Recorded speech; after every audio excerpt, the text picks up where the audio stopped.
Hello everybody, I'm Matthew Heines, and I'm running for the 1st Congressional District, United States House of Representatives seat in Washington State. Today I have a prepared statement, and this statement is a supplement to the press release that I released today, July 27th, 2020. The subject matter and the topic will become evident as I read. July 27th, 2020.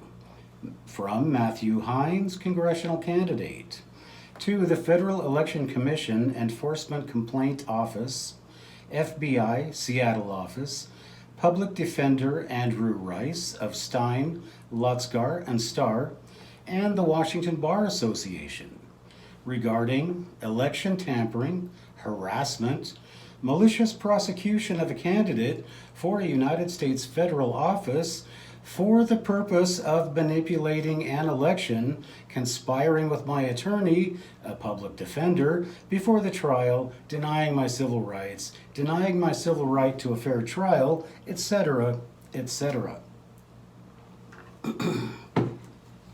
To whom it may concern.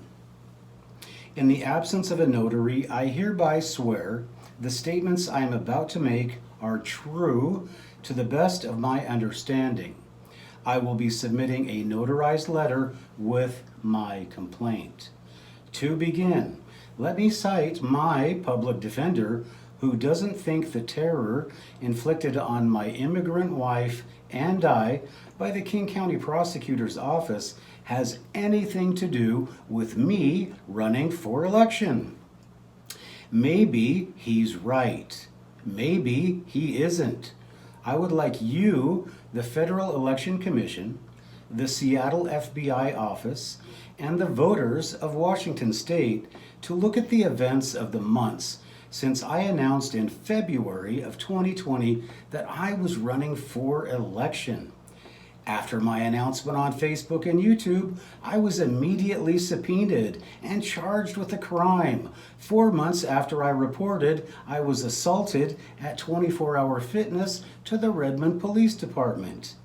This all culminated with a subpoena I received last week to appear in court on the 4th of August, the very date of my election primary. I would like you to tell me in writing so that I can show the taxpayers and the voters of Washington State, the United States, and the world that this prolonged harassment, according to your esteemed judgment, has nothing to do with me running for election and challenging the Democratic incumbent, Susan DelBene.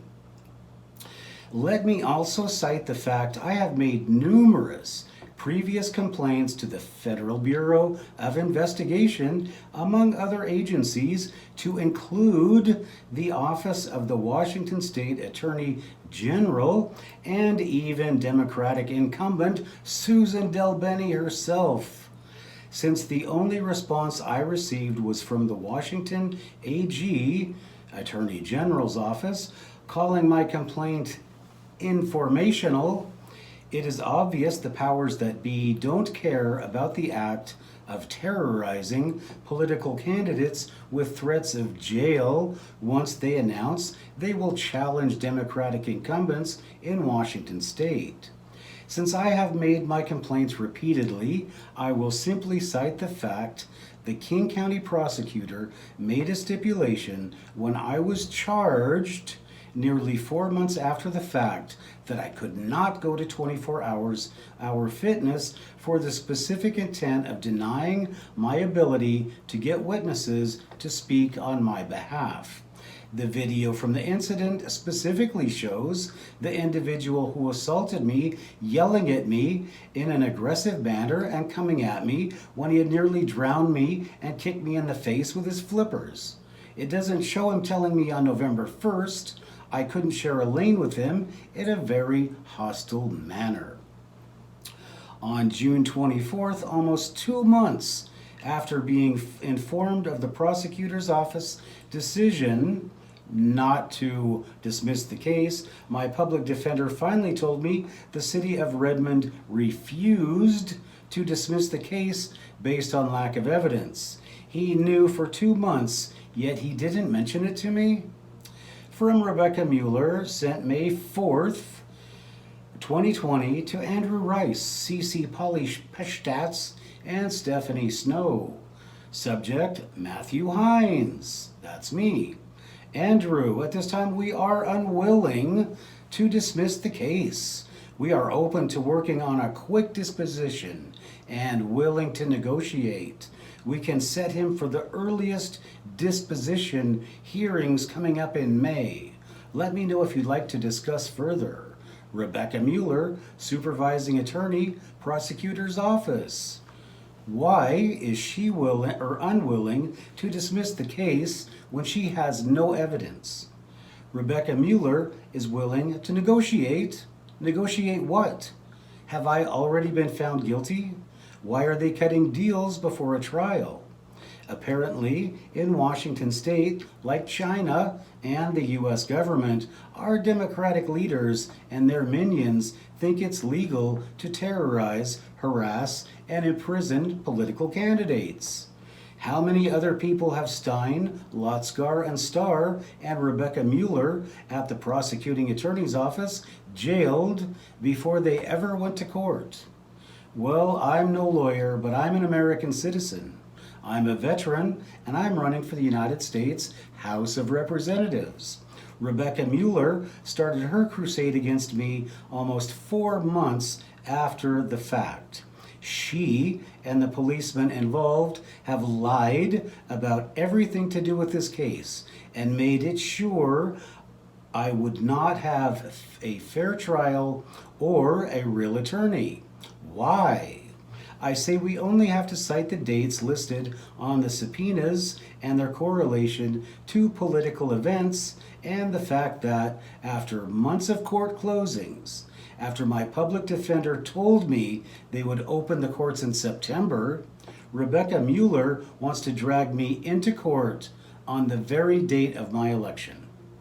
I think nothing else denotes the kind of person she is and the kind of cutthroat lawyers we have employed in King County. I don't look for any help from the people I address this correspondence to, but I do look to the voters to do justice on August 4th and November 3rd. In the end, I just want the voters to know what's really going on in King County and why or why not you should remain in your roles as defenders of the public's interest at the public's expense while people are being killed, assaulted, and raped, and King County prosecutors like Miss Mueller prosecute the victims. I don't support defunding the police. I support defunding crooked lawyers and their laws that only make more money for crooked lawyers. Regardless of your findings, I will sue for malicious prosecution, harassment, and denying my civil right to a fair trial once my financial fortunes shift. Matthew D. Heines. As a final note, I just want to point out to each and every one of you that this is where this is going for me today as a political candidate, but tomorrow it's going to be you. They're storing everything you say, they're storing everything you do, they're storing everywhere you go, and they're storing everybody you know. When you do something they don't like, when you vote for the wrong candidate, or speak of voting for the wrong candidate, or speak to a person voting for the wrong candidate, they'll come after you too. After that, if you have something they want, they'll know it and they'll just take it. If you resist, you will be selfish. After that, if you have someone they want, well, they'll just take them too. So, if you don't vote for me, I just lose an election. But I can promise you, you're going to lose much, much more. Please vote for me, Matthew Heines, independent candidate, on August 4th, 2020. Send in that ballot, and please don't forget. Thank you for your time.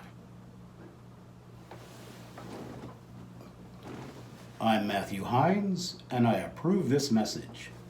My name is Matthew Heines. I'm a veteran.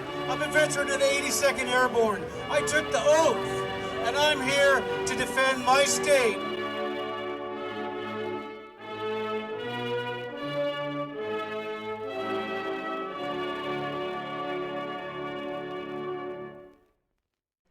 Congressman Susan DelBene has been in office since 2012.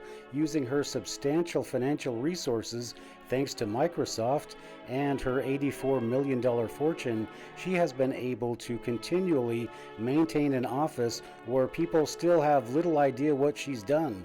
Well, she's learned to dance around, and she's learned to do all the political maneuvers you have to do to keep getting reelected. Well, Susan DelBene, it's time for you to go.